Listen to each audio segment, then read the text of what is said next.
আমাদের ডেকেছিলেন মন্ত্রী মশাই? হ্যাঁ শোন, যার জন্যে তোদের ডেকে পাঠিয়েছি, আমার হয়ে কাজ করতে পারবি? আগে ভালো কাজ বললে করতে হয়তো একটু থমকে যাব, কিন্তু গরিব কাজ বললে তুড়ি মেরে করে দিতে পারি। মনে হচ্ছে এদের দিয়েই হবে। ঠিক আছে, তোরা আজকে আয়, খুব তাড়াতাড়ি কাজ দেবো। হ্যাঁ, পেন নাম নতুন মন্ত্রী মশাই। আপনার শ্রীচরণে ভক্তিযুক্ত পেন নাম।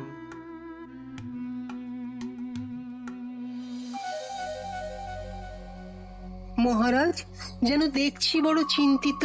হয়েছে কি কোনো কারণে মস্তিষ্ক বিঘ্নিত? আসলে মন্ত্রীর শরীর নিয়ে বড়ই চিন্তার মধ্যে আছি। আজ এতগুলো দিন হয়ে গেল, কিছুতেই যেন সুস্থ হয়ে উঠছে না। পুরনো মন্ত্রীকে নিয়ে মহারাজের আদিক্ষেতা দেখলে গা জ্বলে যায়।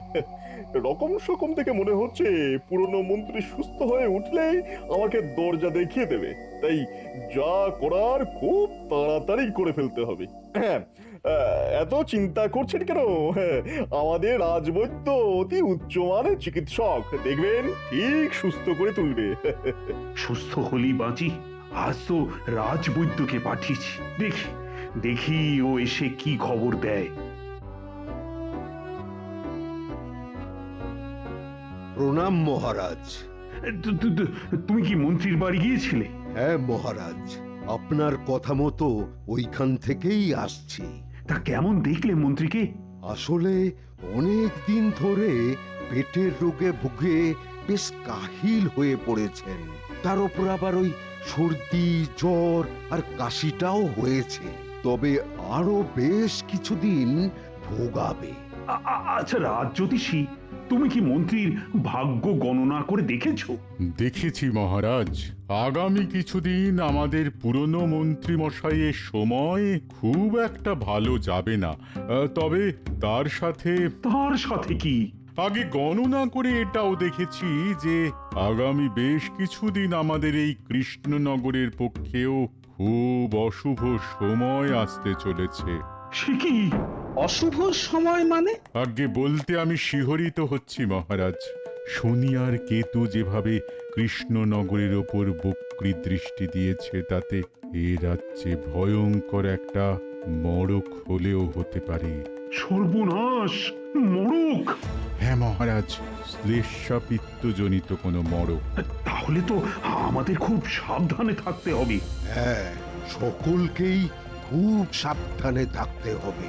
কারণ কারণ আমি যা বুঝলাম তাতে মন্ত্রী মশাইয়ের সর্দি জ্বরটা কিন্তু কোনো সাধারণ সর্দি জ্বর নয়। মনে হচ্ছে কোনো জীবাণু সংক্রমণ ঘটেছে ওই মন্ত্রী মশাইয়ের ফুসফুসে। তাহলে তো খুবই চিন্তার কথা। তবে মহারাজ, সময় থাকতে থাকতে আমরা যদি সাবধান হতে পারি, তাহলে মনে হয় এই জীবাণু সংক্রমণের হাত থেকে আমরা এই কৃষ্ণনগরকে বাঁচাতে পারবো। কি গো বিজ্ঞানী, তুমি কি বলো? আমি আজ থেকেই এই জীবাণু নিয়ে পরীক্ষা শুরু করে দিচ্ছি। এমন ভাবে কথা বলছে যেন একটা সবজান্তা ভরদ্বাজ।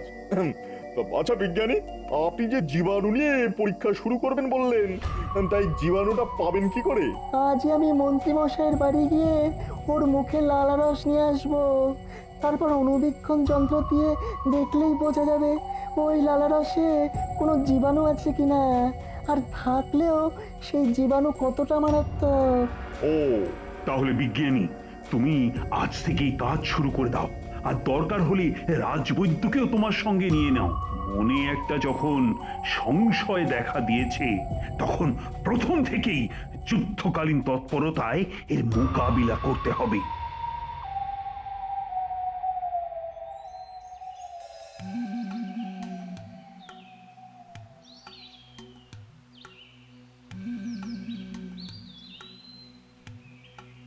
এই যে গোপাল দাদু, আমি তোমার বাড়ি যাচ্ছিলাম। কেন রে, আমার বাড়িতে আবার কি দরকার পড়লো? দেখো না, আজ সকাল থেকে পুটির খুব জ্বর, সেই সাথে সর্দি আর কাশি। তাই নাকি? চল তো দেখি।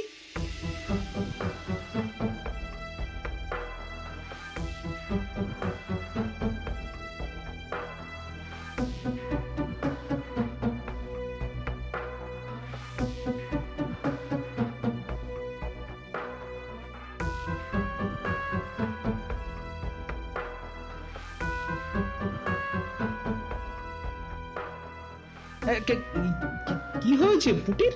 দেখো না গোপাল দাদা, ভোর রাত থেকে মেয়েটার ধুম জ্বর, সেই সঙ্গে খুব কাশি। কাশতে কাশতে মেয়েটা একেবারে কাহিল হয়ে পড়েছে। দেখি দেখি, এ বাবা, এ তো জ্বরে গা একেবারে পুড়ে যাচ্ছে। দাঁড়াও দাঁড়াও দাঁড়াও, আমি এক্ষুনি রাজবৈদ্যকে ডেকে আনছি।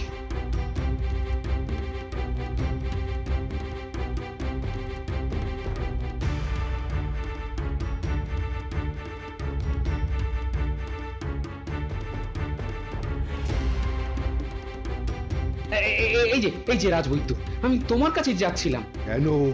দেখো না, পুটির খুব জ্বর, সেই সাথে কাশি। তোমরা কোথা থেকে আসছো? আমরা গিয়েছিলাম মন্ত্রী মশাইয়ের বাড়ি লালারস সংগ্রহ করতে। রাজবৈদ্য, আপনি কি একবার পুটির বাড়ি যাবেন? যাবো তো নিশ্চয়ই। আমিও যাবো, পুটির লালারসও নিতে হবে আমায়। দুটো লালারস পরীক্ষা করে দেখতে হবে ওদের গতি প্রকৃতি এক কিনা। চলো তাহলে।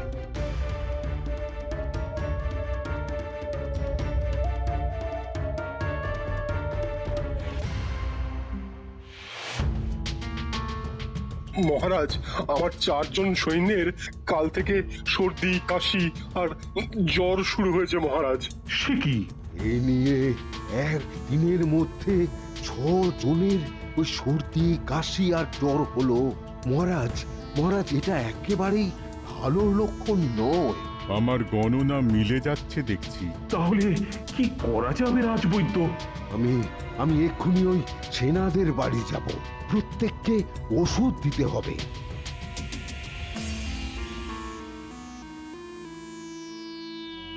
বিজ্ঞানী, বিজ্ঞানী, লালা রসে কিছু পেলে? যা পেয়েছি তা খুবই চিন্তার। এ কথা কেন বলছো বিজ্ঞানী? মহারাজ, লালারস পরীক্ষা করে দেখেছি যে মন্ত্রী মশাই আর পুটির শরীরে একই জীবাণু সংক্রমণ ঘটেছে। হ্যাঁ, জীবাণু সংক্রমণ? হ্যাঁ মহারাজ, প্রথমে ভেবেছিলাম হয়তো জল থেকে জীবাণু সংক্রমণ হয়েছে, কিন্তু কৃষ্ণনগরের পানীয় জল পরীক্ষা করে কোনো জীবাণুর হদিশ পাইনি। তাহলে এই জীবাণু সংক্রমণটা হলো কি করে? আমার মনে হয় এটা সম্পূর্ণ একটা অজানা জীবাণু, আর এটা এসেছে মানুষ থেকে মানুষের শরীরে। হ্যাঁ, মানুষ থেকে মানুষের শরীরে? হ্যাঁ মহারাজ, ধরুন ক নামের একজন সংক্রমিত হলো, খ এলো কয়ের সংস্পর্শে, ক থেকে ক্ষয়ে জীবাণু ছড়িয়ে পড়লো। এইভাবে মানুষ থেকে মানুষে এই রোগ ছড়িয়ে পড়ার সম্ভাবনা প্রচুর। ওফ, এ তো খুবই বিপদের কথা শোনালে হে। তা এর প্রতিকার কি? সাধারণ সর্দি জ্বরের ওষুধ ছাড়া তো আমাদের কাছে আর কিছুই নেই। হ্যাঁ, তেমন কোনো ওষুধ নেই বলছো? আবার মানুষ থেকে মানুষে যদি রোগ ছড়িয়ে পড়তে থাকে, তাহলে তো কদিনের মধ্যেই মহামারী শুরু হয়ে যাবে। দেখুন মহারাজ, এই রোগকে ছড়িয়ে পড়া থেকে আটকানোর একটা উপায়ের কথা আমি ভেবেছি। কি ভেবেছো? আজ থেকে মানুষে মানুষে মেলামেশা একবারে বন্ধ করে দিতে হবে। হ্যাঁ, মানুষে মানুষে মেলামেশা বন্ধ করে দিতে হবে? এই কথাটার মানেটা ঠিক বুঝলাম না। বিজ্ঞানী বলতে চাইছে মনের দূরত্ব না হলেও মানুষে মানুষে সামাজিক দূরত্ব, মানে ওই মেলামেশা একেবারে বন্ধ। কিন্তু আমরা বললেই কি আর সকলে মেলামেশা বন্ধ করে দেবে? হয়তো বন্ধ করতে চাইবে না, তাই আইন করে কাল থেকেই কৃষ্ণনগরের সকলকে ঘর বন্দি করে ফেলতে হবে। এতে তো প্রজা অসন্তোষ হতে পারি।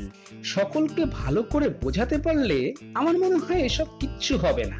রোগের ভয়াবহতা বুঝতে পারলে মানুষই আর ঘর থেকে বেরোতে চাইবে না। কটা দিন এই নিয়ম চালু করতে পারলেই দেখবেন ঠিক সুফল পাওয়া যাবে। একেবারে ঠিক কথা, এতে রোগ আর ছড়িয়ে পড়তে পারবে না। আর ওই অজানা জীবাণু ঠিক জব্দ হয়ে পালিয়ে যাবে। তাহলে আজই ঢেঁড়া পিটিয়ে ঘোষণা করে দাও যে কাল থেকেই এ রাজ্যে সকলেই যেন ঘরের মধ্যে থাকে, আর সেই সঙ্গে সকলে যেন মুখে কাপড় কিংবা গামছা জড়িয়ে রাখে। একেবারে ঠিক, এই কারণ এই রোগ নিঃশ্বাস আর থুতু দিয়েও ছড়ায়, আর নিঃশ্বাসের সঙ্গে অন্যের দেহে প্রবেশ করে।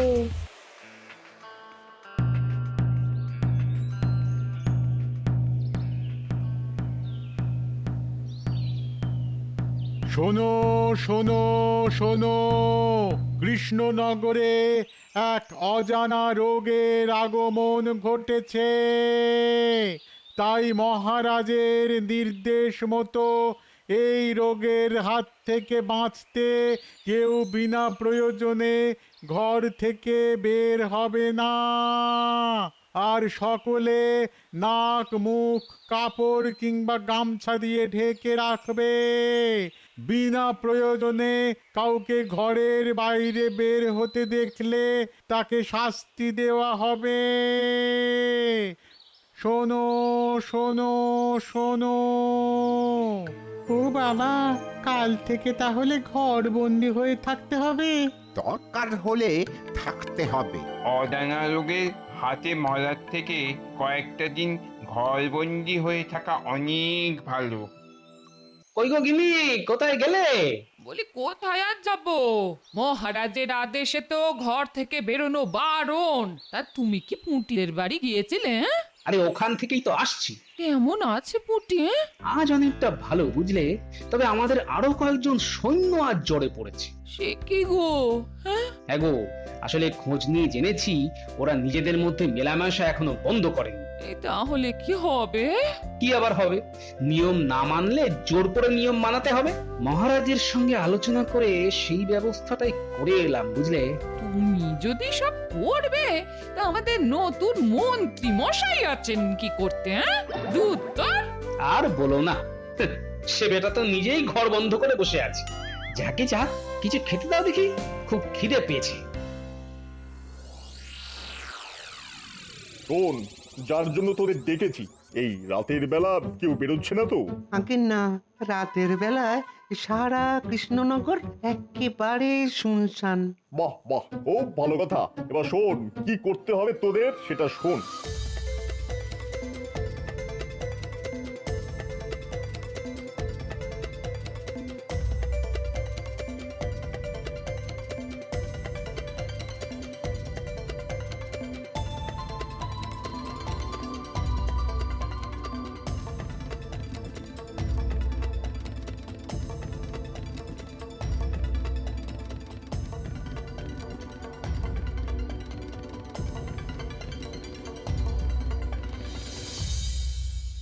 এ কি, আমার গরুগুলো কোথায় গেল? হ্যাঁ, কে নিল? হায় হায় হায় হায় হায় হায় হায় হায় রে, আমার গরু কি তাহলে ওই চুরি হয়ে গেল?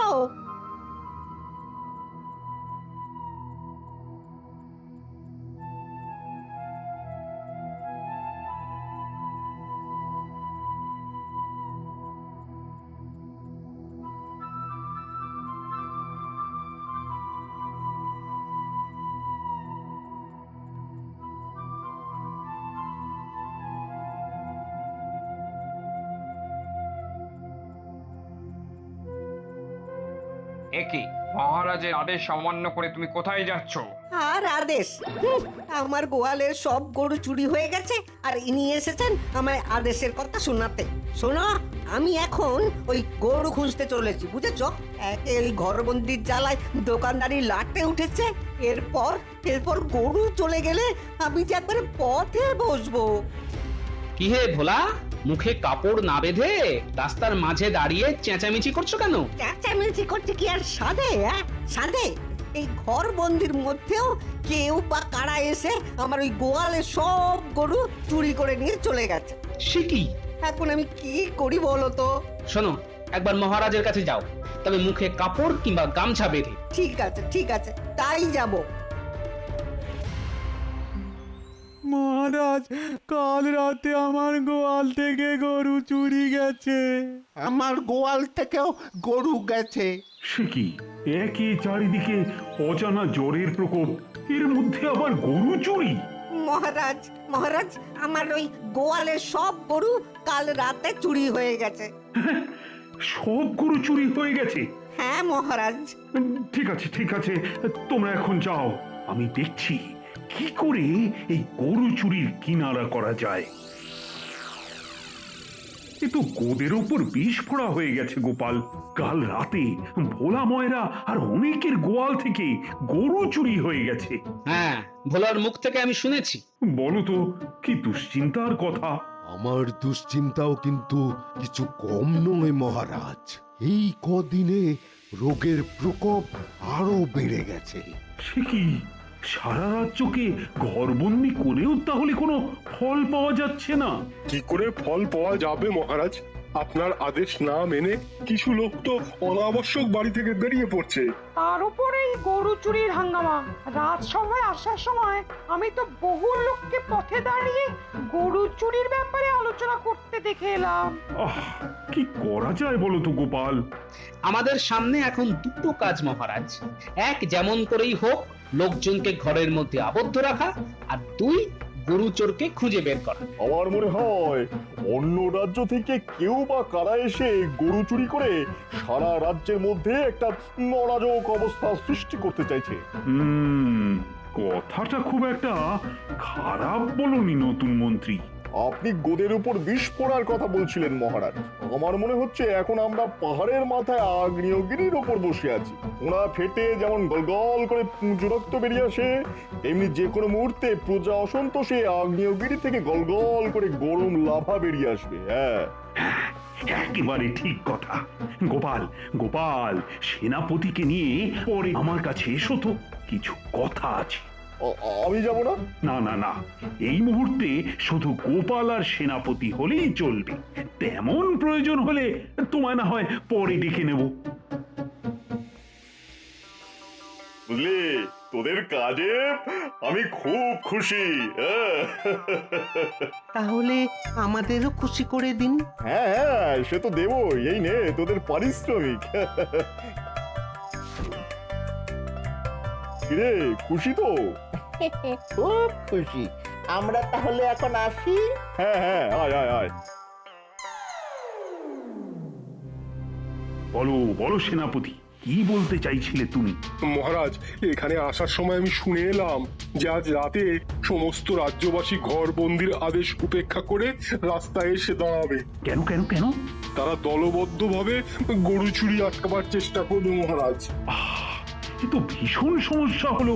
সকলে যদি জোটবদ্ধ হয় তাহলে তো সংক্রমণ বাড়বে বই কমবে না। ও গোপাল, কিছু একটা ভাবো। আমার মনে হয় আজ রাতে আপনাকে আর আমাকে রাস্তায় বেরোতে হবে, আর সঙ্গে নিতে হবে আপনার পোষা বাঘকে। বাঘ? হ্যাঁ মহারাজ, আমরা থাকবো হাতির পিঠে আর বাঘ আমাদের সাথে সাথে যাবে। এদিকে ছাড়া বাঘ দেখে মানুষজন আর ঘর থেকে বেরোতে সাহস পাবে না, আর ওদিকে গরু চোর যদিও বা রাতের অন্ধকারে গরু চুরি করতে আসে, তাহলে বাঘ আর হাতির পিঠে আপনাকে দেখে পালাবার পথ পাবে না। খুব ভালো, খুব ভালো বুদ্ধি বের করেছো গোপাল। সেনাপতি, তুমিও যাবে আমাদের সঙ্গে। হ্যাঁ, সকলকে একজোট হয়ে আজ রাতে পাহারা দিতে হবে। যেমন করেই হোক গরু চুরি আটকাতেই হবে।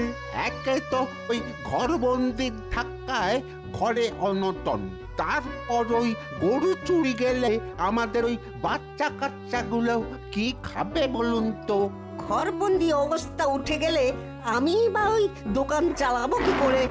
হ্যাঁ, বাঘ ডাকলো না? হ্যাঁ হ্যাঁ, বাঘই তো ডাকছে। সর্বনাশ, এ তো মহারাজের পোষা বাঘ। পালাও পালাও।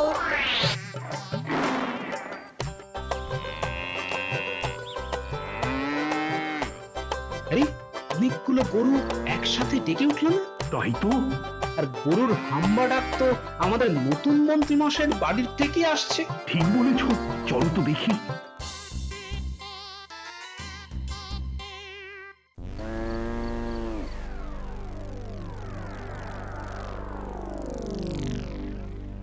কি, এখানে এতগুলো গরু কেন? মনে হয় সবকটাই চোরাই গরু। আর জায়গাটা হচ্ছে আমাদের নতুন মন্ত্রী মশাইয়ের বাড়ির দিক।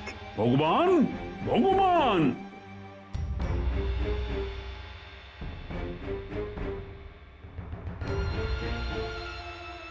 এ কি মহারাজ, আপনি এত রাতে? গরুগুলো কার? খেয়েছে। মহারাজ এখানে চলে এলো কি করে? তাই তো কাঠগড়ু, তাহলে মনে হয় রাতের অন্ধকারে কেউ রেখে গেছে। হ্যাঁ, রেখে গেলে গরুগুলো তো খোলা মাঠের মধ্যেই থাকতো, কিন্তু এদের মাথায় তো রীতিমতো হোগলার ছাউনি দেওয়া, মানে পুরোপুরি গোয়াল। তা এত বড় গোয়ালটা কে বানালো নতুন মন্ত্রী মশাই? সে আমি কি করে বলবো? একেবারে মিথ্যে কথা বলবে না। বলছি মহারাজ, বলছি আসলে আমার খুব দুধ খাওয়ার শখ, তাই বটা ঘটাকে দিয়ে চোর, গরু চোর। জানো জানো এই অপকর্মের শাস্তি কি? এনাকে একটা নতুন শাস্তি দেওয়া হোক। জ্যান্ত বাঘের মুখে তোমাকে ছেড়ে দেওয়া হবে। ও মহারাজ, আপনি আমাকে মারুন, ধরুন, যা ইচ্ছে করুন, কিন্তু দয়া করে এটা করবেন না, তাহলে যে আমি মরে যাবো গো।